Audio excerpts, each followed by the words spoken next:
उत्तर प्रदेश के छोटे से कस्बे शिवपुर में एक पुराना लेकिन मजबूत घर था। उस घर में रहते थे रघुवीर चौधरी, जो खेती बाड़ी करते थे। न बहुत अमीर न बहुत गरीब, बस इज्जत की रोटी खाने वाले सीधे साधे इंसान। उसी घर से शुरू होती है दो बहनों की कहानी, बड़ी बेटी आराध्या और छोटी बेटी काव्या। आराध्या शांत, सहनशील और संस्कारी थी, जबकि काव्या सुंदर, तेज और थोड़ा घमंडी स्वभाव की। बचपन में दोनों बहनें एक ही चारपाई पर सोती थी, एक साथ स्कूल जाती, एक ही थाली में खाना खाती। लेकिन जैसे जैसे उम्र बढ़ी, दोनों के स्वभाव में फर्क साफ दिखने लगा। गांव की औरतें अक्सर कहा करती, अरे आराध्या तो साक्षात लक्ष्मी है, जिसके घर जाएगी वहाँ सुख शांति ले जाएगी। ये बातें जब भी काव्या सुनती, उसके मन में जलन की आग भड़क उठती।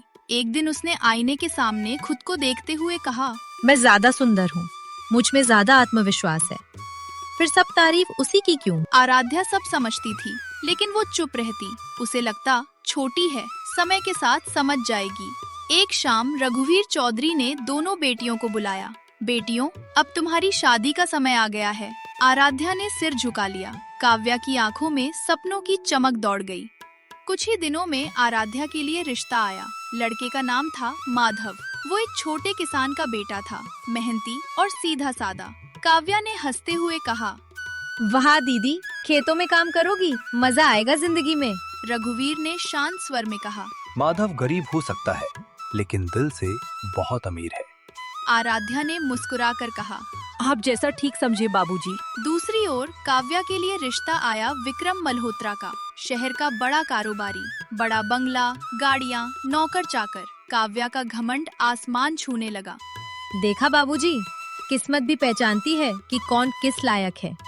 रघुवीर ने कुछ नहीं कहा, उन्हें समय पर भरोसा था। शादी हो गई। आराध्या पहुंची माधव के छोटे से घर में। मिट्टी का आंगन, खपरेल की छत, छोटी रसोई। माधव ने झिझकते हुए कहा, मेरे पास ज्यादा कुछ नहीं है, पर कोशिश करूंगा कि तुम्हें कभी दुख ना हो। आराध्या ने मुस्कुराकर जवाब दिया, मुझे आपका साथ मिल गया, इससे बड़ा सुख क्या होगा। उधर काव्या जब विक्रम के घर पहुंची, बड़ा सा बंगला, संगमरमर का फर्श, एसी वाले कमरे। उसने मन ही मन सोचा, अब देखती हूँ दीदी कैसे मुकाबला करती है। आराध्या सुबह सूरज निकलने से पहले उठती, चूल्हा जलाती, खाना बनाती, फिर माधव के साथ खेत जाती। धूप, पसीना, मेहनत, लेकिन शिकायत एक बार भी नहीं। एक दिन माधव ने पूछा, क्या तुम मुझसे नाराज हो? मैं तुम्हें आराम की जिंदगी नहीं दे पा रहा। आराध्या ने कहा, आपका प्यार ही मेरी दौलत है। उस दिन माधव ने खुद खाना बनाया और अपने हाथों से उसे खिलाया। उधर काव्या के पास सब कुछ था, लेकिन विक्रम दिन भर बिजनेस में व्यस्त रहता। एक दिन काव्या ने कहा, आप मेरे लिए समय क्यों नहीं निकालते? विक्रम ने ठंडे स्वर में कहा, तुम्हें ऐश मिल रहा है, वही काफी है। काव्या चुप रह गई। पहली बार उसे एहसास हुआ, दौलत और प्यार अलग चीजें हैं। समय बीता। व्यापार में अचानक भारी नुकसान हो गया। विक्रम कर्ज में डूब गया। घर के नौकर हटाए गए, गहने बिकने लगे। सास का लहजा बदल गया। बहू, अब शौक कम करो, हालात समझो। काव्या के सपनों का महल दरकने लगा। उधर आराध्या और माधव ने नया फैसला लिया। सिर्फ खेती से काम नहीं चलेगा, हम शहर में सब्जियों की दुकान खोलेंगे। दोनों ने मिलकर मेहनत शुरू की। ताजी सब्जियां सीधे शहर में बेचने लगे। पहले दिन की कमाई 8,500 रुपए। माधव खुशी से बोला, अगर ऐसे ही चलता रहा तो हम जल्दी आगे बढ़ेंगे। आराध्या ने हिसाब किताब संभाल लिया, एक एक रुपया बचाने लगी। इधर काव्या की हालत बिगड़ती जा रही थी। कर्जदार दरवाजे पर खड़े थे। घर गिरवी रखने की नौबत आ गई। एक दिन सास ने कहा, तुम अपने मायके चली जाओ, अब यहाँ तुम्हारे लिए जगह नहीं है। विक्रम चुप रहा। वो चुप्पी काव्या के लिए सबसे बड़ा थप्पड़ थी। आखिरकार काव्या एक छोटी सी गठरी लेकर मायके लौट आई। रघुवीर ने बेटी को गले लगा लिया। जब तक मैं जिंदा हूँ तुझे कोई बेघर नहीं कर सकता। यहीं से कहानी नया मोड़ लेती है। शिवपुर की उस रात आसमान में बादल गरज रहे थे। रघुवीर चौधरी के घर के आंगन में सन्नाटा पसरा था। भीतर एक कमरे में काव्या चुपचाप बैठी थी, आंखें सूजी हुई, चेहरा बुझा हुआ, जैसे किसी ने उसकी सारी चमक छीन ली हो। जिस लड़की के कदमों में कभी नौकर चाकर झुकते थे, आज वही लड़की अपने मायके के कोने में बैठी थी, बिना आवाज के रोते हुए। रघुवीर ने बड़ी बेटी आराध्या को खबर कर दी थी। रात गहराने लगी, तभी दरवाजे पर हल्की दस्तक हुई। मैं आ गई बाबा। ये आवाज थी आराध्या की। उसके साथ माधव भी था। आराध्या सीधे उस कमरे में गई जहां काव्या बैठी थी। कुछ पल दोनों बहनों के बीच खामोशी रही। फिर आराध्या ने हल्के मजाकिया अंदाज में कहा, अरे हमारी शहर वाली रानी यहाँ गांव के कमरे में, सब ठीक तो है? काव्या ने सिर उठाया। उसकी आंखों में शर्म, पछतावा और दर्द सब एक साथ तैर रहे थे। अचानक वो उठी और आराध्या के पैरों में गिर पड़ी। दीदी, मुझे माफ कर दो। मैंने तुम्हारा बहुत मजाक उड़ाया, तुम्हारी गरीबी पे हंसी। आज समझ में आया कि असली गरीबी क्या होती है। आराध्या एक पल के लिए सन्न रह गई। उसने तुरंत काव्या को उठाकर गले से लगा लिया। पगली, बहनें माफी नहीं मांगती, बस गले लग जाती हैं। दोनों की आंखों से आंसू बहने लगे। अगली सुबह आराध्या ने माधव से कहा, मैं चाहती हूँ कि काव्या हमारे साथ काम करे। उसे खुद को संभालने का मौका मिलना चाहिए। माधव ने बिना एक पल गवाए कहा, वो तुम्हारी बहन है, यानी मेरी भी। उसे जितनी मदद चाहिए हम देंगे। काव्या ने पहली बार किसी पुरुष के मुंह से ऐसा सम्मान सुना था। उसने धीमे से कहा, मैं कोशिश करूंगी, लेकिन मुझे कुछ आता नहीं। आराध्या मुस्कुराई। मुझे भी शादी के पहले क्या आता था, सब सीखा है, तू भी सीख जाएगी। अगले दिन काव्या सुबह 4 बजे उठी। ठंडी हवा चल रही थी। आराध्या पहले से ही रसोई में चूल्हा जला चुकी थी। आजा, पहले चाय बना। आराध्या ने कहा। काव्या के हाथ कांप रहे थे। गैस चूल्हे की आदत वाली लड़की आज मिट्टी के चूल्हे के सामने थी। दिन की शुरुआत खेत से हुई। धूप तेज थी, मिट्टी में पैर धस रहे थे, हाथों में छाले पड़ने लगे। दोपहर तक काव्या की कमर जवाब दे चुकी थी। दीदी, मुझसे नहीं होगा, मैं इतनी मजबूत नहीं हूँ। ताकत हाथों में नहीं, इरादों में होती है। माधव अब हर रोज ताजी सब्जियां लेकर शहर के बाजार में जाता था। धीरे धीरे ग्राहकों की संख्या बढ़ने लगी। एक दिन माधव ने कहा, अब हमें किराए की दुकान ले लेनी चाहिए। आराध्या ने हिसाब की कॉपी निकाली। हमारे पास इतना जमा हो चुका है कि एक छोटी दुकान ले सकते हैं। काव्या हैरान थी। इतनी सादगी से जीकर भी बचत दुकान खुली। नाम रखा गया हरित आंगन। काव्या पहली बार दुकान पर बैठी। ग्राहकों से बात करते हुए उसे एहसास हुआ कि सम्मान कमाने के लिए पैसे नहीं, व्यवहार चाहिए। एक बुजुर्ग महिला बोली, बेटी, तुम्हारी मुस्कान बहुत प्यारी है। ये सुनकर काव्या की आंखें नम हो गईं।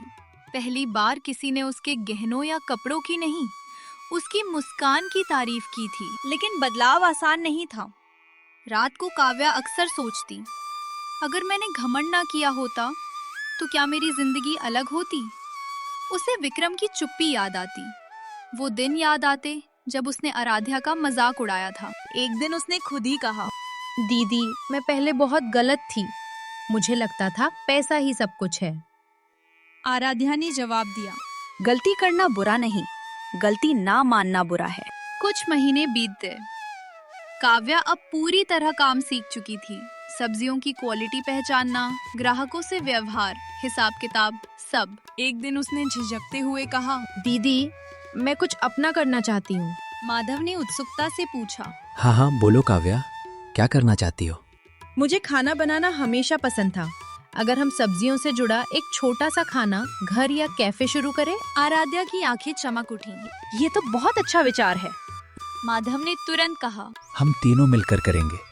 उन्होंने शहर में एक छोटा सा किराए का हॉल लिया। कुछ पुरानी मेजें, कुर्सियां खरीदी। दीवारों पर आसमानी रंग का पेंट कराया।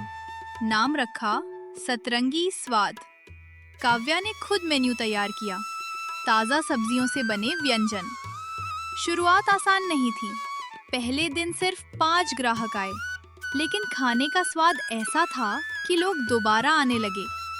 1 महीने के अंदर रेस्टोरेंट में भीड़ बढ़ने लगी। सोशल मीडिया पर तस्वीरें वायरल होने लगी। दो बहनों की प्रेरणादायक कहानी। ये टैगलाइन लोगों को खींच लाती। उसी दौरान खबर मिली कि विक्रम का कारोबार पूरी तरह बंद हो चुका है। एक दिन अचानक विक्रम रघुवीर के घर पहुंचा। मैं काव्या को वापस ले जाना चाहता हूँ। रघुवीर का चेहरा सख्त हो गया। जब उसे जरूरत थी तब तुमने साथ नहीं दिया। तभी दरवाजे पर कदमों की आहट हुई। आराध्या और काव्या दोनों अंदर आईं। विक्रम ने कहा, मुझसे गलती हुई, मैं उसे वापस ले जाना चाहता हूँ। काव्या अब पहले वाली लड़की नहीं थी। उसने शांत लेकिन दृढ़ आवाज में कहा, मैं अब किसी की जिम्मेदारी नहीं, अपनी पहचान हूँ। विक्रम चुप हो गया। कुछ ही महीनों में सतरंगी स्वाद शहर का जाना पहचाना नाम बन गया। अखबार में खबर छपी, शिवपुर की बेटियां बनी युवा उद्यमी। काव्या अब आईने के सामने खड़ी होकर खुद को देखती तो घमंड नहीं, आत्मविश्वास दिखता। एक शाम उसने आराध्या से कहा, दीदी, तुमने मुझे गिरने नहीं दिया। आराध्या मुस्कुराई। तू गिरी नहीं थी, बस रास्ता भटक गई थी। अब कहानी अपने अंतिम और सबसे भावनात्मक मोड़ पर पहुंचने वाली है। शिवपुर अब पहले जैसा नहीं रहा था। जहां कभी लोग सिर्फ खेती-बाड़ी की बातें करते थे, अब वहां एक और नाम चर्चा में था, सतरंगी स्वाद। शहर के बीचों बीच बना वो छोटा सा रेस्टोरेंट अब लोगों की पसंद बन चुका था। ताजी सब्जियां, सादा लेकिन स्वादिष्ट खाना और सबसे बढ़कर दो बहनों की मेहनत की कहानी। आराध्या, माधव और काव्या तीनों सुबह से रात तक जुटे रहते, लेकिन अब थकान बोझ नहीं लगती थी क्योंकि मेहनत में सम्मान मिला था। एक शाम काव्या आईने के सामने खड़ी थी। पहले वो अपने गहनों को देखकर मुस्कुराती थी। आज वो अपने हाथों की मेहनत की लकीरों को देखकर गर्व महसूस कर रही थी। आराध्या पीछे से आई और बोली, क्या देख रही है? काव्या मुस्कुराई। पहले मैं आईने में खूबसूरती ढूंढती थी, आज हिम्मत ढूंढ रही हूँ। दोनों हंस पड़ी। कुछ ही महीनों में सतरंगी स्वाद की चर्चा अखबारों में होने लगी। एक स्थानीय पत्रकार इंटरव्यू लेने आया। आप दोनों की सफलता का राज क्या है? उसने पूछा। आराध्या ने कहा, विश्वास और गिरकर उठने की हिम्मत। ये इंटरव्यू सोशल मीडिया पर वायरल हो गया। लोग उन्हें स्टार्टअप सिस्टर्स कहने लगे। लेकिन जिंदगी में परीक्षा खत्म नहीं होती। एक दिन फिर विक्रम रेस्टोरेंट के बाहर खड़ा दिखाई दिया। इस बार उसके चेहरे पर पहले जैसा अहंकार नहीं था। थकान और पछतावा साफ झलक रहा था। वो अंदर आया। काव्या, मुझे तुमसे बात करनी है। आराध्या ने एक नजर काव्या की तरफ देखा। निर्णय अब उसी का था। काव्या ने शांत स्वर में कहा, कहिए। विक्रम ने झुक कर कहा, मैंने तुम्हारी कदर नहीं की। हालात ने मुझे सबक सिखाया है। अगर हो सके तो मुझे एक मौका दे दो। कुछ पल सन्नाटा रहा।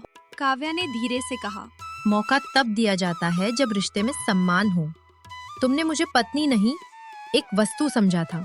विक्रम की नजरें झुक गईं। मैं अब वापस नहीं जाऊंगी। मैंने अपनी पहचान बना ली है, मुझे अब किसी सहारे की जरूरत नहीं। विक्रम बिना कुछ कहे चला गया।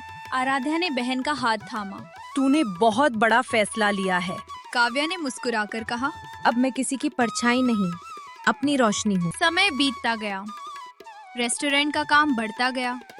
उन्होंने दूसरी शाखा खोलने का फैसला लिया। माधव ने कहा, अब हमें और लोगों को रोजगार देना चाहिए। काव्या ने सुझाव दिया। हम उन महिलाओं को काम दें जो मजबूरी में घर बैठी हैं। ये विचार सबको पसंद आया। धीरे धीरे सतरंगी स्वाद सिर्फ एक रेस्टोरेंट नहीं, एक मिशन बन गया। गांव और शहर की कई जरूरतमंद महिलाएं वहां काम करने लगीं। उसी दौरान शहर में एक फूड फेस्टिवल आयोजित हुआ। काव्या और आराध्या को मुख्य अतिथि के रूप में बुलाया गया। वहीं उनकी मुलाकात हुई आदित्य से, एक युवा सामाजिक कार्यकर्ता जो महिला सशक्तिकरण पर काम करता था। आदित्य ने कहा, आप दोनों की कहानी बहुत प्रेरणादायक है। मैं चाहता हूं कि हम मिलकर और महिलाओं को आत्मनिर्भर बनाएं। काव्या ने पहली बार किसी पुरुष की आंखों में सम्मान देखा, बिना किसी स्वार्थ के। धीरे धीरे बातचीत बढ़ी। आदित्य काव्या के संघर्ष और आत्मविश्वास से प्रभावित था और काव्या को उसमें एक सच्चा साथी दिखने लगा। एक शाम रघुवीर चौधरी रेस्टोरेंट आए। उन्होंने चारों ओर देखा, भीड़, रौनक, मुस्कुराते चेहरे। उनकी आंखें भर आईं। मेरी बेटियां अब मेरी ताकत बन गई हैं। उन्होंने गर्व से कहा, आराध्या और काव्या दोनों उनके पैरों में झुक गईं। रघुवीर ने आशीर्वाद देते हुए कहा, याद रखना, पैसा कमाना बड़ी बात नहीं, इज्जत कमाना बड़ी बात है। कुछ समय बाद आदित्य ने औपचारिक रूप से काव्या का हाथ मांगा। रघुवीर ने मुस्कुराते हुए कहा, इस बार फैसला मेरी बेटी का होगा। काव्या ने आदित्य की तरफ देखा। उसकी आंखों में न कोई डर था, न कोई झिझक, बस विश्वास। अगर साथ बराबरी का हो तो मुझे मंजूर है। उसने कहा।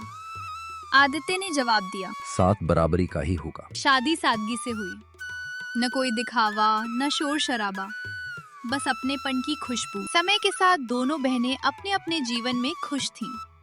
आराध्या और माधव का प्यार पहले से और मजबूत हो चुका था। काव्या और आदित्य मिलकर समाज सेवा और व्यापार दोनों संभाल रहे थे। कहानी अच्छी लगी तो एक प्यारा सा लाइक करके गोलू रानी टून्स को सब्सक्राइब जरूर करें। अगली कहानी कौन सी देखनी है कमेंट करके हमें जरूर बताएं।